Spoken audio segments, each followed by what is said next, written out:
শেখ মুজিবুর রহমানের জন্ম শতবার্ষিকী উপলক্ষে দেশজুড়ে ভাস্কর্য ও কিল্লা নির্মাণের নামে সরকারের হাজার হাজার কোটি টাকা ক্ষতিসাধন করা হয়েছে বলে জানিয়েছেন দুদক মহাপরিচালক আক্তার হোসেন। সরকারি অর্থ তছরূপের পিছনে কারা জড়িত তা খুঁজে বের করতে অনুসন্ধান করা হচ্ছে বলেও জানান তিনি।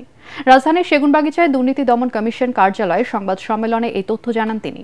জানা যায়, মুজিব বর্ষ পালন উপলক্ষে সারা দেশে 10,000-এর বেশি ভাস্কর্য ও মুরাল নির্মাণ করেছিল ক্ষমতাচ্যুত আওয়ামী লীগ সরকার। এছাড়া চুয়াডাঙ্গা 1 আসনের সাবেক এমপি সোলায়মান হক জোয়াদ্দার এবং তার স্ত্রীর বিরুদ্ধে 11 কোটি টাকার অবৈধ সম্পদের প্রমাণ পেয়েছে দুদক। এদিন বিগত সরকারের সময় সুবিধাভোগী রাজনীতিবিদ, আমলা ও ব্যাংক কর্মকর্তার বিরুদ্ধে অবৈধ সম্পদ ও লুটপাটের অভিযোগে আরও কয়েকটি মামলা রুজু হয়। দেশ জুড়ে বঙ্গবন্ধুর অপ্রয়োজনীয় ভাস্কর্য, মুরাল, সরকারি অর্থ অপচয় এবং তছরূপের মাধ্যমে হাজার কোটি টাকা ব্যয়ে নির্মাণের অভিযোগের প্রেক্ষিতে এই কমিশন কর্তৃক এই বিষয়ে অনুসন্ধানের সিদ্ধান্ত গৃহীত হয়েছে।